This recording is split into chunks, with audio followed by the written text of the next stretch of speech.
परमेश्वर के नाम का धन्यवाद हो।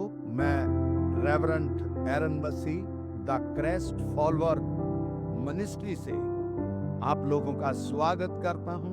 यूट्यूब में मैं नए वीडियो को आप लोगों के लिए डालता हूं। कोई ना कोई सब्जेक्ट जो है उस पे हम बातचीत करते हैं। मेरे प्रियो, आज जो मैं आपसे बातचीत करने जा रहा हूं वो है घूस।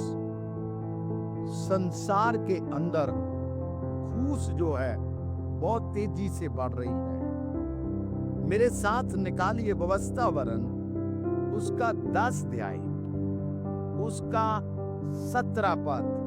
हम परमेश्वर के वचन से, जब परमेश्वर व्यवस्था दे रहा था अपने लोगों को, तब परमेश्वर ने अपने बारे में कुछ बात को बताया है।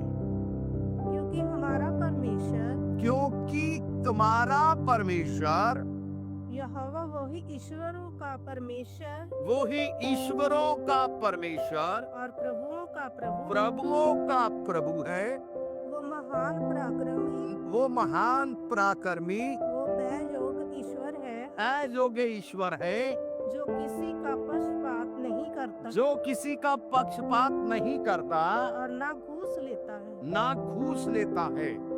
अब हम परमेश्वर के बारे में एक ही चीज देखेंगे कि परमेश्वर जो है किसी का पक्ष नहीं करता और ना किसी से घूस लेता है। मेरे प्रियो, आज व्यवस्था के समय मूसा उन लोगों को सिखा रहा है कि तुम्हारा परमेश्वर जो ईश्वरों का ईश्वर और प्रभुओं का प्रभु, जो किसी का पक्षपात नहीं करता और ना घूस लेता है। मेरे प्रियो, हम जिस परमेश्वर को मानते हैं, हम जिस परमेश्वर के पीछे चलते हैं, हम जिस परमेश्वर के साथ में हैं, हमारा जो परमेश्वर हमसे जो बात करता है, वो परमेश्वर किसी से भी घूस नहीं लेता। वो किसी का पक्ष नहीं करता और ना किसी से घूस लेता है। मेरे प्रियो, संसार के ऊपर हर डिपार्टमेंट के अंदर घूस की चलन हो गई है और हर जगह लोग घूस देते हैं। मेरे प्रियो, हम जब मीका उसका 3 अध्याय उसका 11 पद, वहां पे लिखा है कि उसके प्रधान घूस लेकर विचार करते हैं और उसके याजक जो हैं वो दाम देकर व्यवस्था देते हैं। मेरे प्रिय, तो भी ये कहकर यहोवा पर भरोसा रखते हैं कि कोई विपत्ति हम पर ना आएगी, और भविष्यवक्ता रुपए लेके भाभी कहलाते हैं। मेरे प्रियो, मैं आज परमेश्वर के वचन से जो आपसे बात कर रहा हूं, वो कहता है कि उसके याजक, उसके न्यायी जो हैं, वो घूस लेकर विचार करते हैं। मेरे प्रियो, आज ऐसी दशाएं हो चुकी है संसार के अंदर, कलीसियाओं के अंदर, विश्वासियों के अंदर। कोई भी काम यदि सरकार में या कहीं भी कोई काम करवाना पड़ता है तो उसको घूस देना पड़ता है। मेरे प्रियो, लेकिन परमेश्वर घूस के बहुत बरखिलाफ है।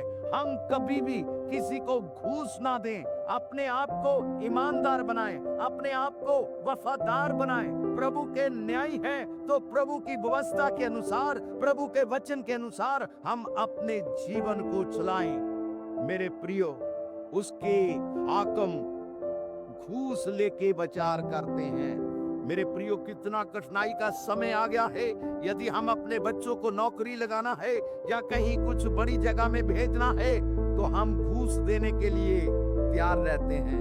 मेरे प्रियो, एक प्रचारक मुझे इस बात को कह रहा था कि मुझे अगर अपने बच्चे को अच्छी नौकरी भी लगाना पड़े, मुझे 1.5 या 2 लाख देना पड़े, इसमें कोई गलती नहीं है, क्योंकि मेरा बच्चा अच्छी जगह में चले जाएगा। मेरे प्रियो, जो घूस लेते हैं और जो घूस देते हैं, अगर आप घूस देकर नौकरी करेंगे तो आपके मन के अंदर वही विचार रहेंगे कि मैं भी घूस लूं, क्योंकि मैं घूस लेके यहाँ पे आया हूं। मेरे प्रियो, मेरी एक कलीसिया में एक लड़का है, वो उसकी नौकरी लगी आज से 15 या 17 साल पहले। वो लैब टेक्नीशियन था, ओटी टेक्नीशियन था मेरे प्रियो। जब सरकारी नौकरी में लगे तो बहुत घूस चल रहा था। जब उसका भी नंबर आया, उसने सीधा जाकर कहा अधिकारी को, सर मैं यीशु मसीह को मानता हूं और मेरी नौकरी से मुझे मेरा यीशु मसीह मुझे प्यारा है, इसलिए मैं यीशु मसीह की कोई बात नहीं टालूंगा और ना मैं आपको घूस दूंगा, क्योंकि मेरे माता पिता इस लायक नहीं है कि वो घूस दे सके। मैं तो सिर्फ प्रार्थना करूंगा, अगर प्रभु की इच्छा हुई तो मेरी नौकरी जो है वो लगेगी। मेरे प्रियो, ये बात डॉक्टर के पास गई। डॉक्टर ने उससे पूछा, आप कौन से चर्च जाते हैं? उन्होंने बताया कि मैं स्पिरिचुअल क्रिश्चियन चर्च में जाता हूं। मेरे प्रियो, जब ऐसी बात हुई तो उन्होंने कहा अपने पास्टर के साथ बात करवाना। वो नंबर लेके आया, मेरे को बोला पास्टर जी फोन लगा लीजिए। मेरे घर में रेड लाइन था, मैंने लाइन से फोन लगाया और उनसे बात किया। उन्होंने कहा कि आपने अपने विश्वासी को इतना मजबूत किया है और मुझे विश्वास है कि ये ईमानदारी से नौकरी को करेगा, कभी भी घूस नहीं लेगा। मेरे प्रियो, ऐसा हुआ कि जब नौकरी के इंटरव्यू के बाद में 1 हफ्ते के बाद लिस्ट निकली, सबसे नंबर पहले में उसका नाम था। लोग हैरान हो गए, बोले सर हमने घूस दिया तो भी हम वेटिंग में आ गए, तो भी हमें इंतजार करना पड़ा, आपने कुछ नहीं दिया तो भी आप 1 नंबर पे आए। उसने कहा मेरा सिलेक्शन करने वाला मेरा परमेश्वर था, क्योंकि मैं वचन को लेके प्रार्थना के द्वारा मैं यहाँ पे आया हूँ। मेरे प्रभु के दास ने, हमारे सेवक ने प्रार्थना किया है, उसने सिखाया है कि हमें घूस नहीं देना। मेरे प्रियो, यदि आप कलीसिया के लोगों को इस बात को सिखाएंगे कि हमें घूस नहीं देना और हमें प्रभु के साथ ईमानदारी से चलना है, और इस्राएल के लोगों को परमेश्वर कहता है कि तुम्हारे प्रधान जो है घूस लेके विचार करते हैं। और आगे लिखा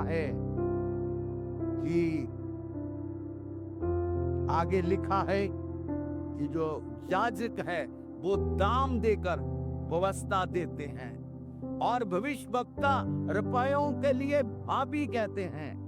और आगे लिखा है इस प्रभु के वचन में, तो भी ये कहकर भरोसा रखते हैं कि यहोवा हमारे बीच में है। मेरे प्रियो, यदि आप घूस लेते हैं या घूस देते हैं तो परमेश्वर कभी भी हमारे बीच में नहीं है, कभी भी वो हमारी प्रार्थना को नहीं सुनेगा। मेरे प्रियो, मीका की किताब उसका 7 अध्याय, मीका 7 उसका 3 पद पढ़ेंगे। मीका 7 उसका 3 पद प्रभु की दासी ऊंचे शब्द से पढ़ेगी। वह अपने दोनों हाथों से मन लगाकर बुराई करते हैं, मन लगा के बुराई करते हैं। हाकिम घूस मांगता और न्याय घूस लेके घूस लेने को तैयार रहता। न्याय जो है, न्याय करने वाला घूस लेने के लिए तैयार रहता है। हाकिम दोनों मन लगा के बुराई करते हैं, हाथ के साथ मन लगा के बुराई करते हैं, और हाकिम घूस लेता है, और न्यायी घूस लेने के लिए क्या रहता है? तैयार रहता है।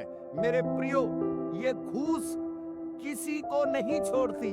बड़े बड़े लोग घूस ले लेते हैं। मेरे प्रियो, मैं एक परिवार की बात करता हूँ, वो अभिषिक्त परिवार था और उसने बड़े बड़े राजों को नियुक्त किया। मेरे प्रियो, पहला सैमुएल उसका 8 अध्याय उसका 1 से 3 पद तक पढ़ते हैं तो सैमुएल ने अपने दोनों बेटों को न्याय बनाया। जब वो वेद सभा में बैठकर न्याय करते थे, बाइबल कहती है कि वो अपने पिता के मार्ग में नहीं चले, लिखा है उसके पुत्र उसके मार्ग पर नहीं चले। वह लालच में आकर घूस लेते थे और न्याय बगाड़ते थे। मेरे प्रियो जानते हैं सैमुएल के बच्चे घूस लेना शुरू हो गए। मेरे प्रियो, मैं किसी अभिषिक्त को नीचे नहीं दिखा रहा हूं, मैं किसी की बुराई नहीं कर रहा हूं। मैं ये कह रहा हूं कि यदि आप अभिषिक्त हैं तो घूस देते हैं, आप न्याय को बगाड़ते हैं। अगर आप ईमानदार हैं प्रभु में, वफादार हैं प्रभु में, प्रभु के साथ ईमानदारी से चलते हैं, तो आपको घूस लेने की जरूरत नहीं है। Hallelujah, hallelujah, hallelujah. जानते हैं हमारा परमेश्वर ईश्वरों का ईश्वर, प्रभुओं का प्रभु, जो घूस नहीं लेता। मेरे प्रियो, यशाया 1 अध्याय उसका 23 पद प्रभु की दासी पढ़ने में सहायता करेगी। यशाया 1 उसका 23 पद। तेरे हाकिम अठीले और चोरों से मिले हुए हैं। वह सब के सब घूस खाने वाले, वह सब के सब घूस खाने वाले और भेंट के लालची हैं। भेंट के लालची हैं। तेरे हाकिम अठीले, ठीक है, वो कितना भी वचन सुनाए वो सुनते हैं, एक कान से दूसरे से निकाल देते हैं, अठीले हैं और चोरों के साथ में मिले हैं। बाइबल में लिखा, जब तूने चोर को देखा, उसकी संगति को देखा, उससे प्रसन्न हुआ। मेरे प्रियो, चोरों से मिले हुए हैं। कोई बात नहीं, कुछ भी करो, कैसा भी करके आप विश्वास लेके आइए, कैसा भी करिए, आप कलीसिया में योगदान दीजिए। मेरे प्रियो, घूस के पैसों से कभी भी हम परमेश्वर की सेवा नहीं करते, क्योंकि हम प्रभु की उस पैसे से हम सेवा करते हैं जो ईमानदारी का है, जो वफादारी का है, जो हमने अपने खून पसीने से कमाई करके प्रभु को दिया है। उस पैसे में बढ़ती आती है। जानते हैं, जो घूस का पैसा है वो बीमारी को लेके आता है, जो घूस का पैसा है वो शराब को लेके आता है, जो घूस का पैसा है वो मृत्यु को लेके आता है। जानते हैं, घूस कभी नहीं लेना चाहिए मेरे प्रियो। इसलिए मेरे प्रियो, हमें सैक्रिफाई करना पड़ेगा, हमें तैयार रहना पड़ेगा कि नहीं, मेरा परमेश्वर ऐसा नहीं है, मुझे नहीं करना। मेरे प्रियो, कई बार कई काम आपके रुक जाएंगे, हो सकता है आप नहीं दोगे, आपका काम नहीं होगा, तो भी कोई चिंता मत करिए, परमेश्वर आपके साथ में है। आप ईमानदारी से चलिए, परमेश्वर कभी भी घूस नहीं लेता। इसलिए मेरे प्रियो, आज हम एक प्रण लीजिए, एक प्रभु के सामने निवेदन करें कि आज के बाद हम कभी भी घूस नहीं लेंगे। मेरे प्रियो, ये जो घूस की ये चलन जो चल रहा है कलीसियों के अंदर, विश्वासियों के अंदर, मैं यीशु के नाम से घोषणा करता हूं, यीशु के नाम से बंद होने पाए, सबके सब ईमानदार होने पाए, हमारे हाकिम जो है वो प्रभु के भय में चलने पाए, क्योंकि बाइबल कहती है हर एक अधिकार प्रभु की ओर से है। प्रभु इन वचनों के द्वारा आपको आशीष दे।